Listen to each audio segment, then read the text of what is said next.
What's up, everybody? We're back here with another video, and in today's video I'm going to be doing a how-to video.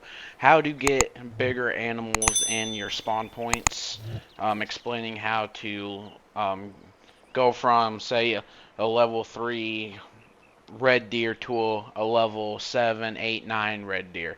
Now, even though I'm not the most experienced, I haven't shot a lot of diamonds, I haven't shot a great one yet, but I'm going to share with you guys what I've learned, and this is for anybody new coming into Hunter that just wants a short, simple, quick video of what to do.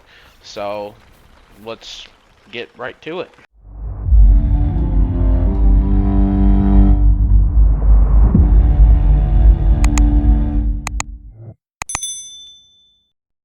Alright guys, the first thing you want to do, start off, pick a map you want to do, and go around and get this. And remember, guys, this is my way. Other YouTubers do it differently. They might have a different way of doing it. Just take that into consideration. This is my way of doing it. So you don't have to listen to my way. You can go off somebody more experienced, but this is just the way I do it. Go into your map or find a map you want to do. Go in, get as many watchtowers and outposts as you can. So I got 1, 2, 3, 4 more watchtowers I haven't gotten in this map yet, and I plan on getting them. And it really does not take long to explore a map, especially with a four-wheeler. So that's the first step. Explore as much as the map as you can until you get sick of just driving around on a four-wheeler. The next step is right here. Oh, well, no, that's third step. Sorry. Next step is right here. Water. These drinking points right here. The need zones. Now, for me, the need zones for the drinking are more, I would say, more better to put tents by. I got a few tents by, like right here, by feeding zones, but a lot of feeding zones are more heavily um, blocked in, a lot more brush around them. Hard to see the animals if you were to put a tent farther out. You might need a tent pretty close onto the animals in order to be able to see them.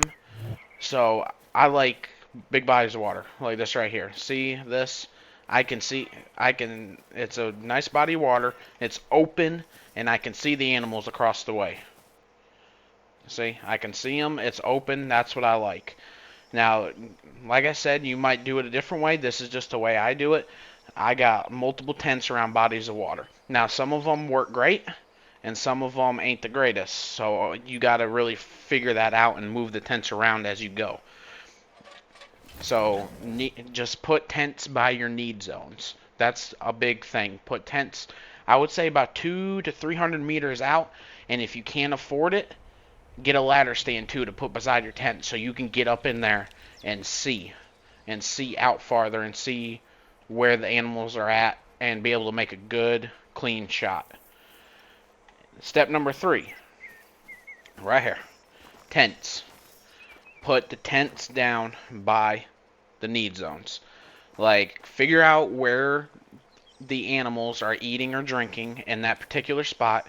Put it about in my opinion, that's my opinion, 200 to 300 meters away from where they're eating or drinking. That way, you don't spook them or the chance of them not coming in because your tent is too close.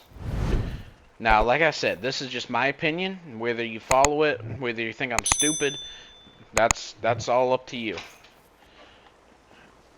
So find as many need zones as you can, drinking and feeding wise, and put tents near them, 200 to 300 meters out. Now, with resting zones, sleeping zones, I don't really mess with them too much. I haven't had the best look at resting zones. Usually they're, in my opinion, very inaccurate, and they don't actually spawn when the time says on the resting zones. So I don't really care for the resting zones. I don't really spawn or really put tents near them.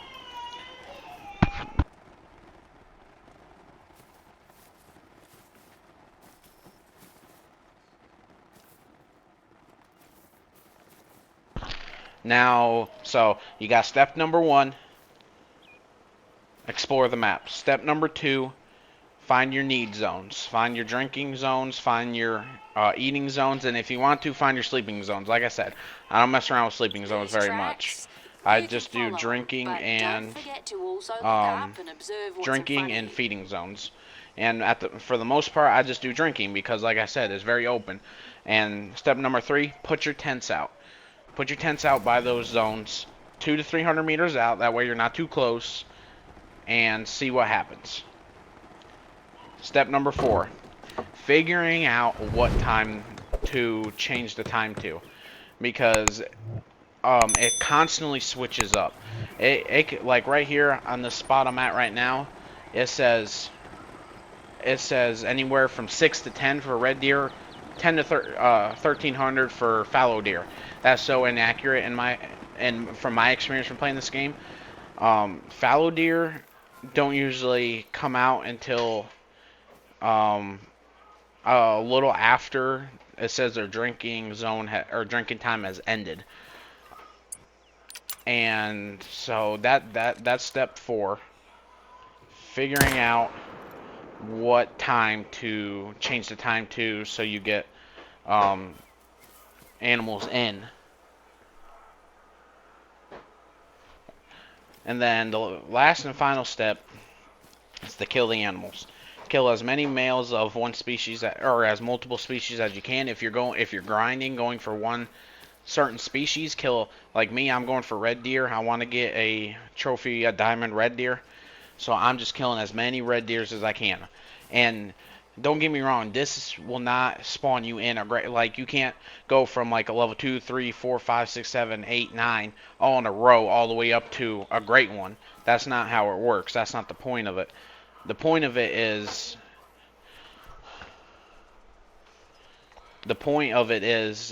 you have to kill so many red deer, male red deer, before you get that rare one in, before you get that diamond or great one. So the point of it is you can manipulate the game to keep spawning them back in so you can keep killing them and eventually get a bigger one spawned in. So, yep, step number 1, explore the map. Step number 2, find your need zones. Find your drinking zones and find your feeding zones. Step number 3, place your tents. Place your tents, and if you have the money, ladder stands 200 to 300 meters out from your need zones, from where those animals are going to be spawning in at. Step number 4, manipulate, mess around with the time. Figure out what time animals are going to be coming in at. And then step number 5, keep shooting them. Spawn them in, shoot them, and don't get me wrong, there is a thing where you can pressure the deer too much to where they won't spawn back. So you gotta be careful. So that's why it's important for you to do multiple maps. So you can switch throughout maps, like every time you play, so you're not just hammering one map. Right now I have Australia and I have Yukon Valley set up. So I'm rotating between those two maps right now. My next map I'm gonna work on is probably gonna be Maidvatega, I think that's what it's called, or Orwa or Owaya. I don't know how to say these maps names. One of those two maps I'm gonna start working on next. Savannah, I want to do Savannah, but I feel like that's a little bit tougher. But just because it'd be a good map because it's so open. But that's probably one of the biggest maps on here too. It's a very big map. But I hope you guys enjoy this. I hope this is helpful for you guys.